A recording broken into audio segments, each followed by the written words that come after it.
हूं अमित शर्मा और आपके साथ मौजूद हूं कैपिटल खबर के खास कार्यक्रम स्पॉटलाइट विद सिद्धार्थ मिश्रा में। हमारे साथ हैं वरिष्ठ पत्रकार सिद्धार्थ मिश्रा जी। नमस्कार सर। नमस्कार अमित जी।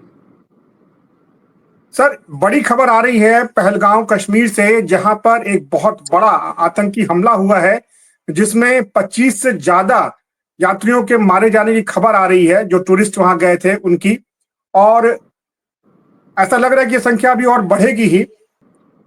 इस घटना के बाद प्रधानमंत्री नरेंद्र मोदी ने गृह मंत्री अमित शाह से बात की और उन्हें तत्काल श्रीनगर के लिए रवाना कर दिया। इसके पहले श्रीनगर रवाना होने से पहले गृह मंत्री ने दिल्ली में एक हाई ऑफिशियल्स के साथ बैठक भी की, जिसमें आईबी के चीफ भी शामिल थे। और इस घटना के बाद तमाम तरह की जो सुरक्षा के जो कदम होते हैं बढ़ा दिए गए हैं। सर, ऐसे मौके पर जब अभी अमरनाथ यात्रा के रजिस्ट्रेशन चल रहे हैं और 3 जुलाई से अमरनाथ यात्रा भी शुरू होने वाली है और कश्मीर में तमाम स्थितियां बदलने की उम्मीद लगाई जा रही थी, इस हमले को सर आप किस तरह देखते हैं? अमित जी, जो बातें आपने कही हैं ये बातें तो अपनी जगह ठीक हैं। और अमरनाथ यात्रा तो पिछले कई सालों से लगातार हो रही है, बंद नहीं हुई कभी, और इस साल भी होगी।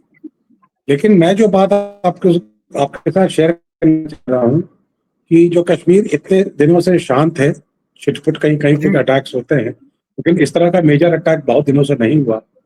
तो it can not be just a mayor coincidence. ये कोई एक मतलब कोइंसिडेंस नहीं हो सकता कि जब अमेरिका के वाइस प्रेसिडेंट जेडी वांस हमारे देश में हैं, भारत की धरती पर हैं, और भारत के प्रधानमंत्री आज सऊदी अरब पहुंचे हैं, तो जब ये दो व्यक्ति बहुत इंपॉर्टेंट दौरे पे हैं और भारत और अमेरिका के संबंध बहुत मायने रखते हैं और भारत और सऊदी अरब के संबंध भी बहुत मायने रखते हैं, और ये संबंध जो है, ये संबंध कहीं ना कहीं पाकिस्तान को और पाकिस्तान द्वारा समर्थित किए जाने वाले टेररिस्ट ग्रुप्स को कमजोर करता है, ये संबंध जो है। तो मेरा मानना ये है कि बाकी चीजें तो हैं ही, मतलब है, लेकिन इस समय जो टाइमिंग ऑफ द अटैक जो है, जो टाइमिंग ऑफ द अटैक है, वो टाइमिंग ऑफ द अटैक ये कोइंसिडेंस नहीं हो सकता कि जबकि जेडी वांस भारत में है और नरेंद्र मोदी सऊदी अरब में है, उस समय ये अटैक किया गया। और ये चाहते हैं कि जब जेडी वांस की विजिट में जो चर्चा हो, हालांकि उनकी विजिट स्ट्रैटेजिक रूप से इतनी इंपॉर्टेंट विजिट नहीं है, लेकिन सऊदी में जो मोदी गए हैं वहां पर तो visit strategic point of view से बहुत ही इंपॉर्टेंट मीटिंग है। और शायद जो पाकिस्तान समर्थित टेररिस्ट जो जम्मू कश्मीर में ऑपरेट करते हैं, मर्सिनरीज जो ऑपरेट करते हैं, वो चाहते हैं कि वहां के डिस्कशन टेबल पे कश्मीर का मुद्दा रहे, ज्वलंत रहे, जलता रहे, और इसका मामला सेटल ना हो, भारत और सऊदी अरब की दोस्ती के राह में ना भरे, पाकिस्तान को जो एक सऊदी का समर्थन रहा है उसमें कोई कमी ना आए। इन चीजों को भी ध्यान में रख करके इस पूरे अटैक को देखना पड़ेगा। ये एक महज अटैक, कोई टेररिस्टों का अटैक, एक कश्मीर वैली में अटैक, क्योंकि इसकी पूरी टाइमिंग जो है वो बहुत ही अचंभित करने वाली है। और क्योंकि इस समय जब आप देखिए, जब अमेरिका के राष्ट्रपति उपराष्ट्रपति जब भारत की धरती पे हैं, तो आप सोचिए कि सिक्योरिटी फोर्सेस ने भी कितना इंतजाम किया होगा, कितनी तैयारी की होगी, सब कुछ किया होगा, उसके बाद कितना बड़ा सिक्योरिटी अलर्ट रहा होगा, और उसको भी भेद कर यह अटैक करना एक पॉपुलर टूरिस्ट स्पॉट पे और इतने लोगों को मार देना। इस संदर्भ में मैं आपको एक बात और आपको याद दिलाना चाहूंगा कि सन 2000 में जब बिल क्लिंटन अमेरिका के तत्कालीन राष्ट्रपति भारत आने वाले थे, उनके आने के on the eve of his visit, उनके आने वाले दिन कश्मीर में यही अनंतनाग जिले में, ये भी अटैक अनंतनाग जिले में ही पहलगाम में हुआ है। अनंतनाग जिले में छितिसिलपुरा करके गांव था, सिखों का गांव था, उस गांव में अटैक किया गया था और उसमें करीब 27 सिखों को मौत के घाट उतार दिया गया था, घरों से बाहर निकाल करके। और बाद में जो डेविड हेटली, जो कि बम्बई का भी मेन अभियुक्त माना जाता है, कॉन्स्पिरेटर माना जाता है, उसने इस बात को स्वीकार भी किया था कि छितिसिलपुरा का जो अटैक जो था वो लश्कर तोयबा ने किया था, जो कि पाकिस्तान की सबसे बड़ी टेररिस्ट एजेंसी है, एलईटी, लश्कर तोयबा ने किया था।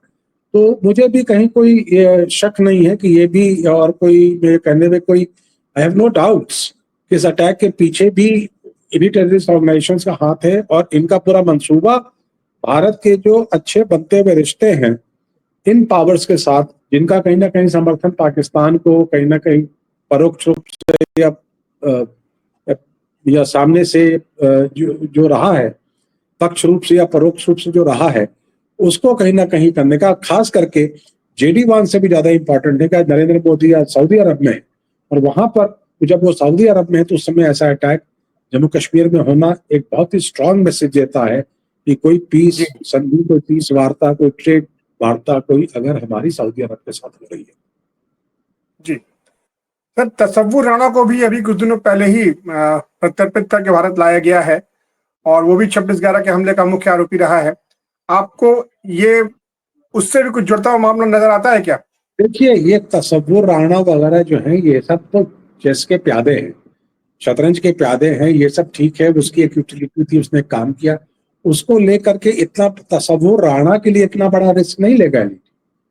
ये आप देखिए ना, ये जो अटैक है, ये जो अटैक का जो एनॉर्मिटी है उसको आप देखिए ना। जैसे मैं कह रहा हूँ कि इतना बड़ा एक स्टेट विजिटर इंडिया आया हुआ है, उसके लिए कितनी बड़ी अलर्ट रही होगी पूरे हिंदुस्तान में, खासकर जम्मू कश्मीर में। उसको उस घेराबंदी को भेद करके एक टूरिस्ट स्पॉट पे जब अटैक किया गया है तो कितनी तैयारी के साथ किया होगा, कितना बड़ा रिस्क लिया होगा अटैकर्स के। वो कोई तसव्वुर राणा के लिए अटैक नहीं, इतना बड़ा रिस्क नहीं लेंगे। ये रिस्क इन्होंने मैसेजिंग करने के लिए अमेरिका को और सऊदी अरब, और ये बहुत एम्बैरेसिंग होगा। मतलब जैसे कि प्रधानमंत्री वहां सऊदी अरब गए हुए हैं, आई एम वेरी श्योर उनके एजेंडे पे बहुत चीजें बात करने के लिए रही होंगी, और जब वो बात करने बैठेंगे सऊदी अरब के लीडर्स के साथ, मेरे जहन में तो पहली बार मुझे याद आ रहा है कि प्रधानमंत्री भारत का सऊदी अरब में उस लेवल पे बातचीत होने जा रही है, बहुत सालों के बाद होने जा रही है, और उसमें जब कश्मीर का मुद्दा का एक बैकड्रॉप रहेगा और वो उठेगा तो ये तो बहुत एम्बैरेसिंग होगी। तो वो भारत के लिए, वो भारत के प्रधानमंत्री के लिए, और जब खास करके जब अमेरिका का उपराष्ट्रपति भारत आ रखा है, ये अटैक करना या भारत के लिए एक एम्बैरेसमेंट क्रिएट करने के लिए, भारत को बैकफुट डालने के लिए सारी कार्रवाई की गई। जी, और जिस तरह से सर जम्मू कश्मीर के हालात बदले हैं पिछले कुछ समय में, और ऐसा लग रहा था कि शांति स्थापित करने की दिशा में जो प्रयास हो रहे हैं वो सफल हो रहे हैं, उस पर भी आपको लगता है कि प्रहार पड़ता हुआ दिख रहा है? बिल्कुल। अभी जो एजेंडा क्या था, आप जाते, आप वहां पर बात करते, कश्मीर में पंचायत के चुनाव हो गए, कश्मीर में विधानसभा के चुनाव हो गए, सरकार बन गई, डेमोक्रेटिकली इलेक्टेड सरकार बन गई, कश्मीर अच्छा चल रहा है, ये बातें करते ना आप वहां पर जब भी डिस्कशन पे कश्मीर आता तो। लेकिन अब डिस्कशन पे क्या आएगा? कश्मीर में अटैक हुआ, कश्मीर में इंस्टेबिलिटी है।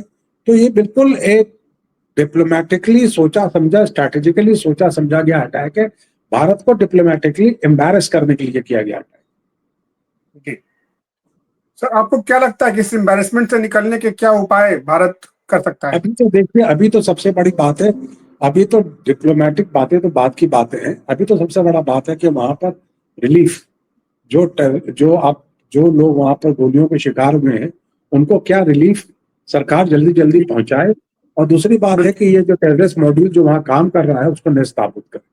अभी तो जरूरी सबसे ज्यादा चीज ये है वो एम्बैरेसमेंट, और एम्बैरेसमेंट ना बढ़े इसको ये सिक्योर करना है कि कश्मीर में गर्मियों का मौसम है और अभी भी कश्मीर में टूरिस्ट इनफ्लो और बढ़ने वाला था, वो टूरिस्ट इनफ्लो को जारी रखे, सिक्योर रखे। ये सबसे बड़ा अभी चैलेंज है भारतीय सरकार के लिए। जी बिल्कुल। तो भारत सरकार के लिए एक बड़ा चैलेंज फिर आज आया है, जम्मू कश्मीर में जो आतंकी हमला हुआ पहलगांव में उसके बाद, और जिस तरह से जम्मू कश्मीर के हालात पिछले दिनों बदले थे और उसमें लग रहा था कि चीजें सुधर रही हैं, उसमें ये घटना दिखाती है कि जो आतंकी मॉड्यूल है वो अभी भी वहां पर जिंदा है और अपना काम कर रहा है। ऐसे में भारत सरकार के लिए चैलेंजेस अभी भी बड़े हैं। सर, बहुत बहुत धन्यवाद आपका, आज आप इस चर्चा में शामिल हुए। आपने एक अलग तरीके से इस मुद्दे को देखा है, और जो डिप्लोमेटिक असर होंगे भारत और सऊदी अरब के रिश्तों पे और अमेरिका के साथ उसके रिश्तों पर, उस पर आपने चर्चा की। बहुत बहुत धन्यवाद सर आपका आज शामिल होने के लिए। नमस्कार। नमस्कार अमित जी, नमस्कार।